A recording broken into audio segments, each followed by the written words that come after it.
Hello folks, welcome back. So it's going to be a real quick review, and I will not be doing any additional markets, so it'll just be the S&P 500.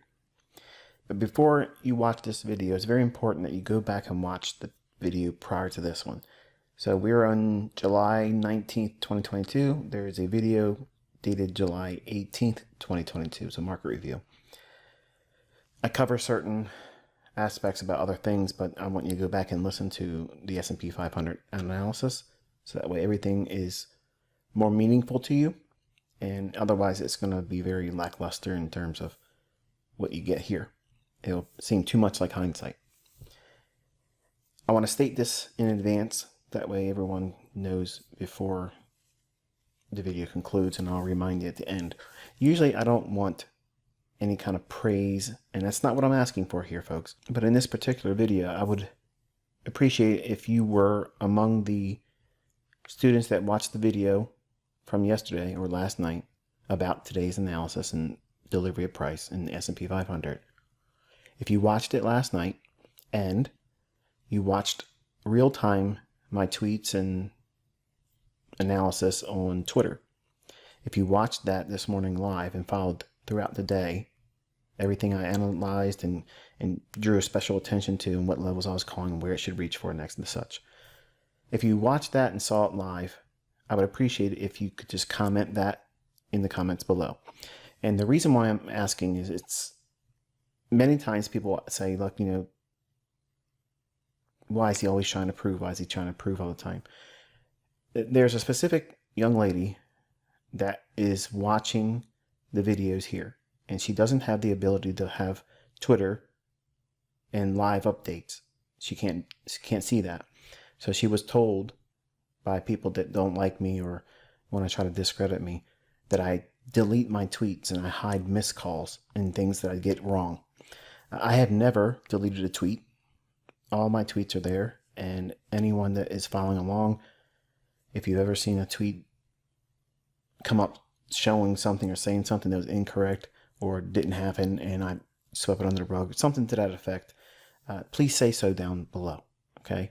But if you watched it live, everything as I'm going to explain here, I would greatly appreciate it if you just said you were there, you saw it, and it is as you saw in the video here. Okay, I appreciate it. Sorry for the long, drawn out thing, but I want the young lady to feel encouraged. That's all. All right, so here's our daily chart for the S&P. And I mentioned last night that we had these lows here swept, and the market pulled back up, and then we had a retracement here. And I got it wrong initially on Monday. And I said I was going to be interested in the liquidity at yesterday's high, this high, and this high.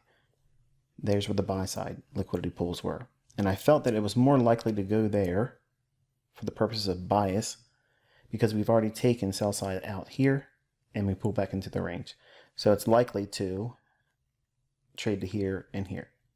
Okay, so with that backdrop, let's continue.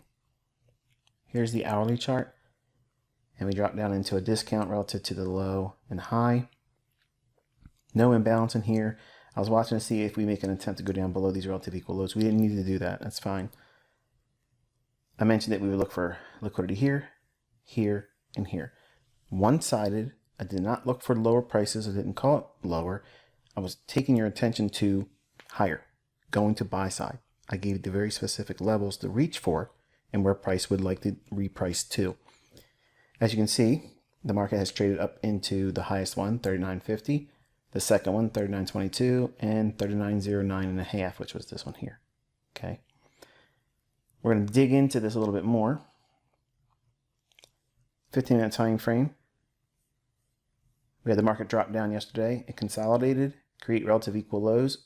When we crossed midnight last night in New York local time, we had a low that was relatively equal with this one.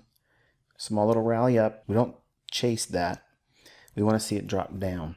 That creates a Judas swing. Does it take out the relative equal lows? Yes. Does it move meaningfully with a lot of energy north from that? Yes, it goes higher. We have a shift in market structure here. So now we have the backdrop on the daily range. I called your attention to the buy side liquidity pool here, here, in here relative to the daily chart. So we had a market structure shift on a 15-minute time frame here, and I drew your attention to last night, and it was an amplification of a lesson I've given recently on this YouTube channel about how to use the weekly opening. This weekly opening, that gap, I said extend that out in time. I'd be interested in seeing it trading above it.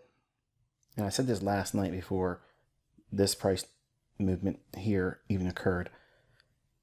But I want to see it trade above and come back down in and find some support in that gap. Okay? I don't teach supply and demand. I don't teach like Chris Laurie where you fill in a liquidity void and then it's done. No. We look through candles. We look for logical levels that the algorithm is going to look for and refer back to. So the market reprices back down into the old low of the gap made on Sunday. It trades down into it here, and then reprices higher. There's a fair value gap in here. That's a partial. Market runs up into a second fair value gap here. That's another partial. Then we have the buy side liquidity pool here. That's a partial, and a partial above 39.22, and a partial at 39.50. Okay. Obviously, you may not have enough in the cookie jar to keep coming back for another one or a partial. So you can manage your stop loss if you only have like one contract. Say you don't have enough leverage or equity to be able to hold more than one position or contract. Then you have to manage everything with your stop loss. So you have to be a little bit more, well, nimble with protecting the only contract that you have. And there really isn't a whole lot that I can say here except for experience will dictate that. And given enough experience with this information, you should get to the point where you can trade more than one. So it shouldn't be a long-term problem. It should be a short-term issue that you quickly overcome doing the right things, and eventually your equity will allow you to do more than one position or one contract in your position. All right, let's zoom in here a little bit. 15-minute time frame. The shift in market structure occurs here. We run up into the gap, repel down. In this imbalance in here, I'm not going to draw it out because it's going to be more meaningful and more specific with the 5-minute chart, which is exactly what I showed on Twitter today. But it drops down into that fair value gap here after a shift in market structure. So do we have displacement? Yes. So we could be a buyer here at 8:30 and then at 9:30 when we get into this area here. Now, when we drop down into that weekly gap opening, we find support at the low. But I was watching on Twitter in this area here, the students that were following along on Twitter were, some of them were saying it's too sloppy, it's messy in here. And it's because they were looking at 1-minute charts or 5-minute charts. And in that 15-minute time window of price being delivered back and forth in here, I gave them a cue to go up to the 15-minute time frame. And you'll see what this is showing here, or they would have seen what's being shown here. A lot more clearer price action. And it's only just dropping down into the level I mentioned last night, how it would deliver. Traded down into it, the algorithm then starts to spool and reprice higher, forcing traders to either cut short their short positions, stop them out, or induce buying. So when they have this quick run up like this, what happens is it will induce buyers to do what? Chase price. And that feeds itself until it continuously goes to a buy side liquidity pool, as I mentioned last night. And it clearly delivered to in today. In the 5-minute chart, here we can see the fair value gap. This is the actual fair value gap I mentioned I was watching. This is the one that was going to be key for this morning. It drops down. Look at the bodies of the candles respecting that. That's beautiful, folks. It's absolutely pristine delivery. Yes, there's a small little tail here and here, but the bulk of that volume is inside those candles. And it's referring back to that imbalance that I teach you. That fair value gap, does it send price higher? Yes. Where does it go? To the old weekly gap opening, trades up into the fair value gap here, drops down in this right here, folks. That is what I outlined last night, said it was going to unfold just like that, and then deliver to this level, and this level. Okay, one-sidedness, not plan B, not plan C, not if it goes here, I'll come back and say, look how smart I am. Okay, this is what it's like to know what the algorithm is likely to do. Okay, has nothing to do with supply and demand factors, has nothing to do with buying and selling pressures. It's absolutely artificial intelligence running these markets. And either you're in alignment with them or you're going to get sliced and diced by them. So let's zoom in here on that 5-minute chart. And again, you can really see how we worked up into that fair value gap. Drop down. Here's where students that were following along on Twitter were saying, it's choppy, it's really messy in here. It's not, folks. It's not. It's doing exactly what I outlined last night. And by taking your attention back up to the 15-minute time frame, it clears up all that uncertainty and it removes the blur, as I mentioned in the tweet. Incidentally, you might want to open up a trading view chart with the S&P, and even for folks that don't have live real-time data, you can copy the link directly that was tweeted by me, and the link, just paste it right on the trading view chart, and you'll see exactly when I was saying what I was saying, and then you can map out the entire day. I was going to do it, but it's something that, you know, isn't that big of a deal in my opinion. But for those that want to do it, you can do it, and I don't need to do that work for you. But we have 8:30 in the morning till 11 o'clock in the morning. This is our New York AM session for index trading. We drop down into that gap, makes the low, then we send price higher. Now, some of you might look at this and say, well, you know, this fair value gap, or not fair value gap, this opening gap, you know, I wouldn't want to trade with that. Well, I don't know why you wouldn't, because I was outlining it last night and gave you the logic as to why it would do it. And I taught you a week or so, or maybe even 2 weeks ago, about how to use the opening gap and extending it through the entire weekly range, or throughout each individual daily candles. So when you're in lower time frames, you'll be able to see these levels because it'll refer back to it. The algorithm will in fact refer back to these old levels. So it's a real form of support and resistance if we're going to use those terms. This is what the algorithm is going to refer back to. But I like this low here to that high. And by seeing that dealing range there, you'll get it going into a discount. So you can go back and look at that when you're on and see that for yourself. But I want to show you what your model on this YouTube channel also made available to you.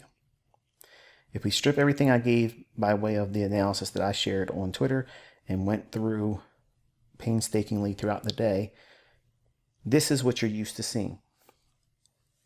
Sell side, taken, rallies, yes. We have displacement.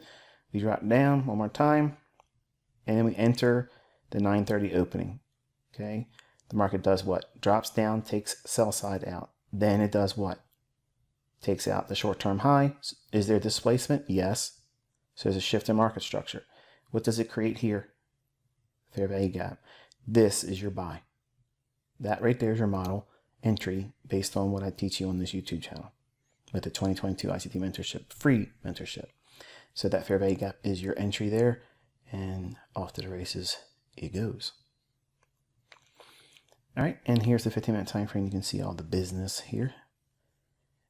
You can see this down close candle right here. Extend that high out here. There's the candle touching the order block. Here is the drop down into the low of the gap. There's a long there, and partial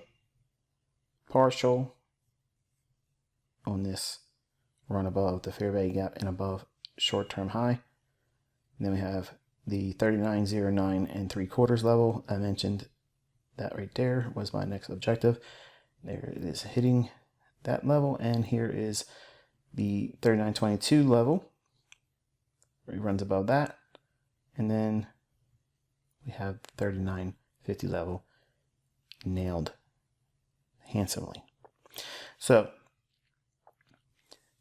when you see things like this and you get to experience it before the fact, it's my goal, it's my aim to obviously to encourage you, to also to remind you that these things are not contrived, they're not made up, they're not ambiguous, they're not me picking multiple things and coming back like a multiple choice, and whichever one unfolds I can say, see how smart we are. Okay, it's very specific, the things that I'm teaching you, and it's very specific, the things that the algorithm repeats and uses. Okay, so while it's not important for you to see this every single day. It's not important for you to expect it every single day, but this is what you're supposed to be doing when you're watching price action. You want to see where the draw on liquidity is. Stick to that bias. Okay. And yesterday you watched me get it wrong. I had to compensate for that and reverse, and that's fine. But these are the type of trade setups that you're looking for. And when you get them, you're done. You don't go back in the rest of the week. I know that's very hard for some of you to understand or even want to try to do, because you're thinking, okay, I'm going to go and do the same thing again. Or even if I just do half of, or a quarter of, or 1/10 of what I did in a day like this, I'm just going to feel so much better. Why? Why do you need to do that? Be content with enough. That's all I'm suggesting here. I have lots of work to do for this new series I'm going to be doing, which is titled Ends. And the first episode I want to have done and on the YouTube channel this Friday at 10 p.m. Eastern Time.